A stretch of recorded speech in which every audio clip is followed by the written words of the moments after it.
भाई अजीब सी सिचुएशन बन गई है। हुआ ये है कि फरवरी के महीने में अमेरिका को खुश करने के लिए अमेरिकन लॉ के हिसाब से भारत ने 3 टैंकर ईरान के पकड़ लिए थे अमेरिका को खुश करने के लिए। मोदी सरकार अक्सर ऐसा करती आई है। अब आज मोदी सरकार को ईरान ने कहा है कि हमारे वो तीनों टैंकर छोड़ दो, जो अमेरिका को खुश करने के लिए आपने हमारे टैंकर पकड़े थे 3, उसे आप छोड़ दो। इतना ही नहीं, अब ईरान ने भारत से कहा है कि आप हमें मेडिकल सप्लाई दो, मेडिकल में दवाइयों में आप हमें मदद करो, सप्लाई दो। अब यहाँ मोदी सरकार कहाँ फंसी? मोदी सरकार यहाँ फंसी कि जहाँ जो ये अमेरिका की तरफ खड़े थे, अमेरिका की साइड, इन्हें अब थोड़ा थोड़ा सरक के ईरान की तरफ आना पड़ा ताकि ईरान तेल आने दे। और ईरान ने भी पूरा फ़ायदा उठाया कि देखा कि अच्छा अभी लाइन पे आ रहे हैं, तो अपने टैंकर भी छोड़ने को कह दिए और उनसे ये भी कह दिया कि भैया दवाइयाँ दो हमें। अब अगर मोदी सरकार मना कर दे तो भैया और भी टैंकर हमारे स्ट्रेट ऑफ हॉर्मुज़ से निकलने हैं, फंस जाएंगे। और हमने मना कर दिया, मोदी सरकार ने ज़रा सी आनाकानी कर दी या ईरान की बात नहीं मानी, तो ईरान हमें दुश्मन की साइड मानेगा। ऐसे में सबसे ज़्यादा दिक्कत भारत को होगी। अब इस खबर के बाद अंडुआ काफ़ी परेशान हैं। मैं तो कह रहा हूँ अंधभक्तों, एक बार अब ईरान के खिलाफ प्रदर्शन करके दिखाई दो। सड़क पे उतरकर सोशल मीडिया पर ईरान के खिलाफ जहर उगलो तुम, और उसके बाद जो मोदी सरकार पिछवाड़े में हाथ डाल के तुम्हें मोर बनाएगी। अंधभक्त अपने पापा के हाथों से खुद पिटेंगे। ईरान के ऑफिशियल ने बताया है कि हमने अब तक 700 बैलिस्टिक मिसाइल और 3600 ड्रोन दुश्मन के ठिकानों पर दागे हैं। भाई जिस तरह की हालत अमेरिका की हुई है, अल्लाह ऐसी हालत किसी की न करे। भाई इतना जलील हो रहा है अमेरिका कि आप सोच नहीं सकते। ईरान के विदेश मंत्री ने कहा कि अमेरिका अनकंडीशनल सरेंडर हमसे चाह रहा है, लेकिन अपने ही दुश्मनों से, जो जिनसे कल तक उनकी बातचीत खराब थी, उनसे वो मदद मांग रहा है। उनसे वो कह रहा है कि हमारी मदद करो। क्या ही बुरी कंडीशन में अमेरिका फंस गया है, सुनिए।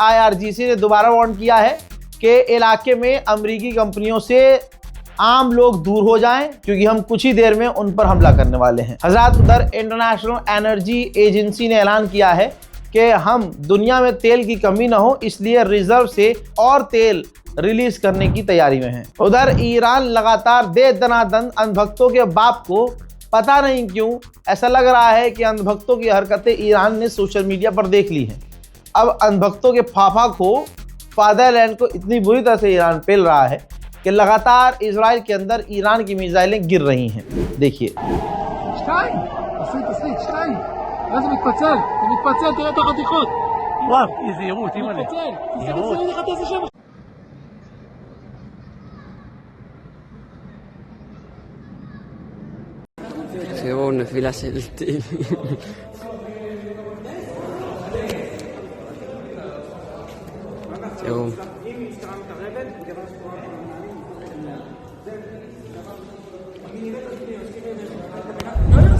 अब जानिए बड़ा अपडेट, एक और बड़ा अपडेट। ईरान की मिसाइल नेतन्याहू के ऑफिस के पास में गिरी है और एक मिसाइल ईरान की इजराइल के पार्लियामेंट के करीब गिरी है। समझ रहे हो? तो इजराइल के डिफेंस सिस्टम फेल हो चुके हैं और दनादन मिसाइलें इजराइल के अंदर गिर रही हैं। तेल अवीव की तस्वीर तो ऐसी है, लीजिए मैं आपको दिखा देता हूं। इजराइल इसको छुपाने की कोशिश कर रहा है, लेकिन तस्वीर ऐसी है कि आप हिल जाएंगे। ये गाज़ा नहीं है, ये तेल अवीव है। जहां ईरान की मिसाइलें गिरी हैं और जिसने तबाही ऐसी मचाई है कि इजराइल को वो तबाही छुपानी पड़ रही है। वहीं ईरान ने ऐलान किया है हमने 5 से 6 ऐसे लोगों को गिरफ्तार किया है जिनका लिंक मोसाद से था। दोस्तों, एक इजराइल का ही पत्रकार है, इजरायली यहूदी है, वो ईरान की मिसाइलों को कवर कर रहा है। जहां ईरान की मिसाइलें गिर रही हैं, इजरायली पत्रकार, तस्वीर देखिए, उनको रिकॉर्ड कर रहा है। ठीक है, तो उस इजरायली पत्रकार को इजराइल के टॉप ऑफिशियल्स जान से मारने की धमकी दे रहे हैं और लगातार धमकी दे रहे हैं। कह रहे हैं कि ईरान ने जो हमारा नुकसान किया है और जो ईरान की मिसाइलें हैं उनको कवर करना बंद करो, इससे हमारी हार हो रही है, वरना हम तुम्हें खत्म कर देंगे। हज़रात, सुबह भी दुबई इंटरनेशनल एयरपोर्ट पर आग लगी थी हमले के बाद, और फिर रात होते होते भारतीय वक्त के हिसाब से रात हो गई अब। ठीक, तो दुबई इंटरनेशनल एयरपोर्ट पे दोबारा से ईरान का हमला हुआ और आग, उफ, अल्लाह अकबर। देखिए,